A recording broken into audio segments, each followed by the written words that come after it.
On Insuspicious Circumstances tonight, the mysterious case of the vanishing showgirl. Was the dancing years the last waltz for Molly Mazzell? Hello, I'm Edward Woodward. Tonight I am taking you on another journey into the past. This time we are investigating the perfect murder. A crime which not only leaves a question mark over who did it, but whether a crime was in fact committed at all. We have two people who disappeared, but no bodies were ever found. Another who died suddenly, but no cause of death was ever established. Three suspected crimes, three suspected perfect murders. Of course, as these are true stories, there is no perfect solution.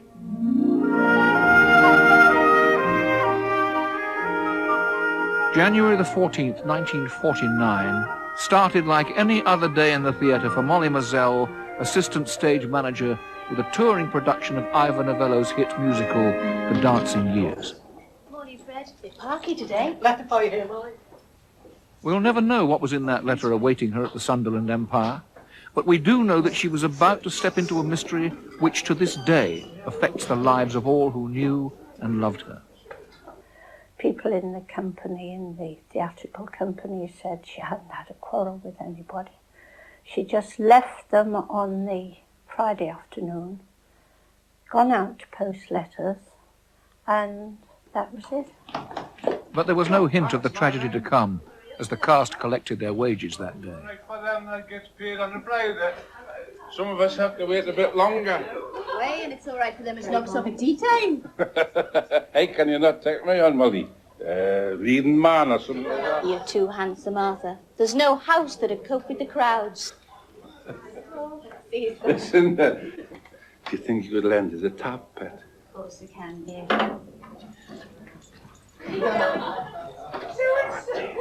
Don't spend it all at once. See you in the Dun Cow at dinner. Molly was a real trooper, the sort who readily listened to other people's troubles, but hid her own fears behind a cheerful smile. And Molly did have problems. Her life was starting to fall apart. Molly wasn't always a backstage girl. Since she'd left home for show business at the age of 14, she had appeared at theatres all over Britain as an actress, dancer, and singer. In serious plays and variety, pantomimes and comic routines. Molly had talent but hadn't quite made it to the top, although the married man she'd been in love with for 16 years was a star. Bunny Doyle, one of England's top comedians, in his day as popular and loved as Morecambe and Wise or Tommy Cooper. He plucked Molly from the chorus line when she was just 16, and he was more than twice her age. For the next 16 years, Molly was part of his top-of-the-bill routine, his stooge. Off stage, she was the love of his life. Been to Giggleswick Market, have you, love? Hey, and plums cheap. Molly came from the respectable middle classes. Her family ran a wholesale fruit and vegetable business in Liverpool. Molly's brother Joe adored his talented little sister. She kept in touch and wrote home regularly. As a girl, Molly's mother sang so well that her teachers wanted her to get a professional training. Her father, however, would not allow this. Now Mary had a daughter on the stage, and she was delighted. In the eyes of both, Molly could do no wrong. Even if it meant living with Bunny, a married man. Bye, Mr. Hudson. Well, what's a nice girl like you doing, hanging around on street corners? And plums cheap. How about you? Get in, you Burke. We'll be late. Bunny lived apart from his wife, but they never divorced.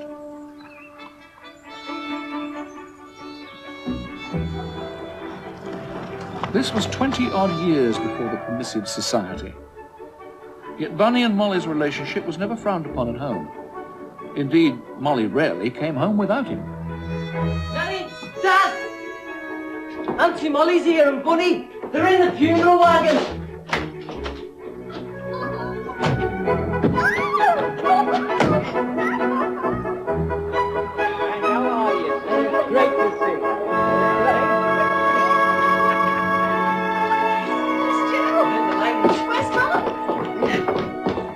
Although he loved Molly, he still had his roving eye. And I think Molly got very fed up because he would not settle and get married. But I think towards the end he was going to marry her because he'd phoned me up and asked me to ask my mother if he could get a divorce. But nothing else. He just sort of dithered and dithered until she got fed up, and that was it. By now Molly was 32 and still unmarried, which in those days would have placed her firmly on the shelf. She had devoted her personal and professional life completely to Bunny. But as she watched him eyeing the younger dancers, perhaps, who knows, she began to want the security of a wedding ring. Anyway, she told friends that she had fallen for someone else. It wasn't the deep love that she had shared with Bunny, she said, but he was a man who had promised her marriage and security. Walter Hattersley, boxing promoter, garage owner, licensee of the Alexandra Hotel, Sheffield, where civic bigwigs and policemen rub shoulders with villains. A self-made man, worth £500,000 at today's prices, he bullied one son into marriage and another into boxing. The Alex, his hotel, was just around the corner from this theatre, and performers often stayed there.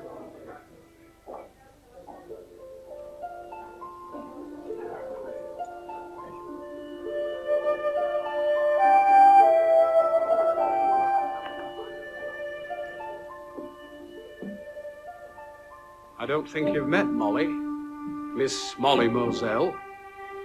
Waller, gin and lime for Molly. Yeah, you've never seen anybody box like Johnny Cuthbert. You'll remember him, Joe. What a fighter. Molly took her new love home to Liverpool for an engagement celebration. Her family welcomed Walter, although he was never to become as close to them as Bunny had been. The fights would have fixed up for him if he'd have carried on as his trainer. I think my favourite boxer's Randolph Turpin, though. I fixed a few bouts for him up at Hillsborough. You going to get married? Myself, you know. They've got boxers, they've got quick reflexes. You know, they think there's a very good counter. How much did it cost? Easy little Joe, bugger. did you ever hear of Jimmy McKenna? £200. 200?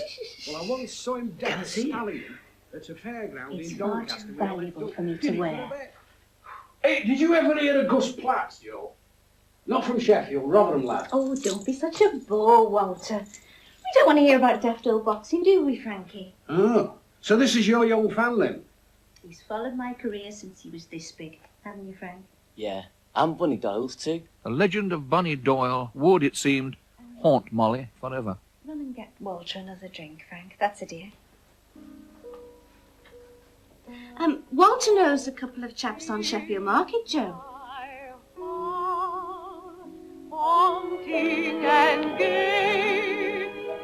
A year passed by, and Molly and Hattersley were no nearer the altar.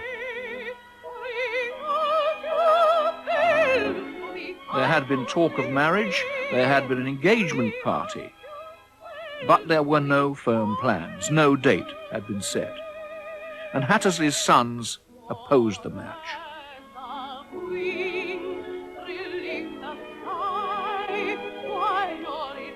Did Molly realize the relationship was going wrong? Perhaps she was secretly pining for the tender love she had shared with Bunny. Perhaps she had begun to see the darker side of Walter Hattersley's character.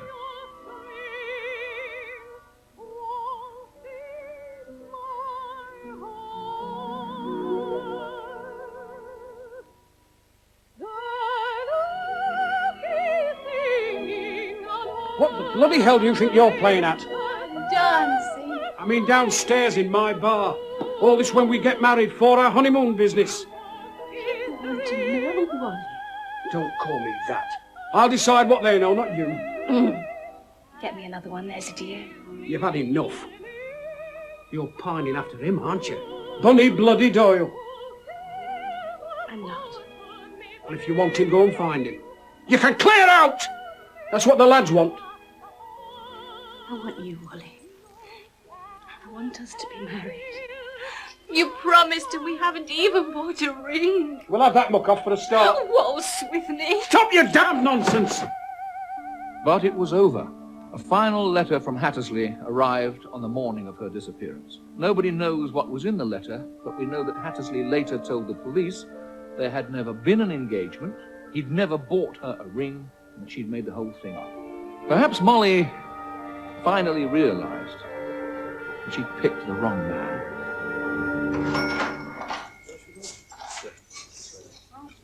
Try to talk to Walter. I've written. Got a letter from him today. Don't upset yourself, pet. No, Arthur, you're right. Yeah, there's plenty more fish in the sea. Plenty more pebbles on the beach. Aye, no, that's the spirit, Bunny lass. Hey, the show must go on. I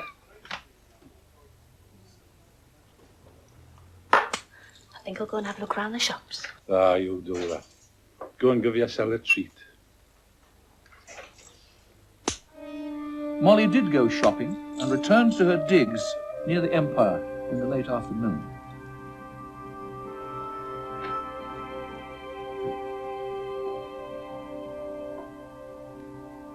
The following day was her sister Gertrude's birthday. It was also leading man Barry Sinclair's.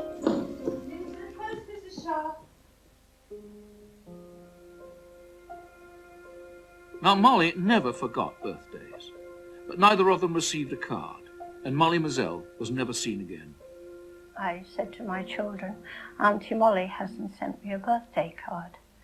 But I didn't really think anything of it because I thought she'd either been too busy or else, being a Saturday, it hadn't been delivered and would come on the Monday. But, of course, no card ever came from her because she can't have posted them. You can imagine how much publicity the case got. Pretty girl, showbiz background, what seemed a glamorous lifestyle in those austerity days when you still needed ration coupons to buy a bar of chocolate. I remember it, well, just. Molly's disappearance started a massive police search. Plainclothes detectives kept watch just in case anyone should come looking for her. Rumor has it that the police raised the floorboards inside the Empire and boarded ships leaving port. But there was no trace of Molly Moselle. The police clearly suspected suicide or murder, but there was no note and no body. We've never really thought that she took her own life. We've wondered, it is a port, Sunderland. We've wondered whether she was shanghaied, taken off on a ship or something like that. And, well, it's just a mystery. We just don't know what happened. The cast of the Dancing Years didn't believe it was suicide either. They feared that Molly had been kidnapped and shipped abroad for white slave trade. Bunny thought that she had staged her own disappearance. He said, oh, she's just doing that for a game so that I'll go running after her. And then when she comes back, we'll get married. He said, but this time I will get married when she comes back because it's frightened me, her running off like that. I remember that very clearly. Yeah, and he said, no, he said, she'll come back to me. And he waited all that time. Well, it's affected my mother very, very much because it was 6 years after my dad died. And I remember her saying, I'm just getting over losing your dad, and now this has happened. And I think it was even worse than losing my dad because at least she knew where my dad was buried, in McGill churchyard. And, well, she didn't know where Molly was. 12 years after Molly disappeared, the badly decomposed body of a woman was found in the River Wear. Forensic tests showed she had been between 25 and 50 and 5 feet 3 inches tall. Molly was 5'6". But then, of course, the body was headless. Anyway, the police file remains open. I was very upset for a long time, and as my daughter said, we were talking last night, well, she said, it's always there, Mum, that you've lost your sister. And something will trigger it off again, that you realise you haven't got her anymore. You can't talk to her. ask her how she is or anything like that. Bunny Doyle never believed Molly was dead. 6 years after her disappearance, he died suddenly in Blackpool, calling out her name. In his will, he left Molly, my partner, for many years, a third of his estate and his old Buick sedan car. But in spite of nationwide publicity, Molly never came forward to collect her inheritance. It could be said that Molly's disappearance was the death of Bunny. No, he never gave up hope. That's why he left the will intact as it was. But he went very downhill, always hoping, always hoping. It was very, very sad. Molly's brother Joe didn't give up hope either. He continued to search for his favorite sister, and he asked the Salvation Army if they could possibly trace her. They said that if Molly was alive, she certainly was not in Great Britain. Police inquiries cleared the characters in our story from any involvement in Molly's disappearance. So could someone else have abducted her? In those days, of course, Sunderland was indeed a very busy port. You know that if Molly Moselle was still alive today, she would be 75 years old. I suppose we'll never know what happened to her. Unless, of course, after all these years, she steps from the wings to end the mystery herself.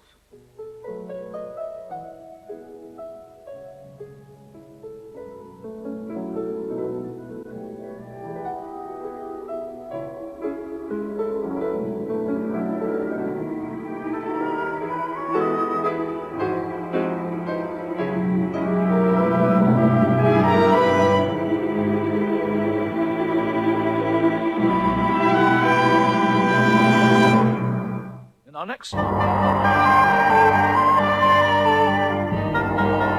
New to Plus for Sunday night's Tales of the Unexpected. A double bill tonight from 10 o'clock. Next tonight, the first in a new 3-part case for Taggart.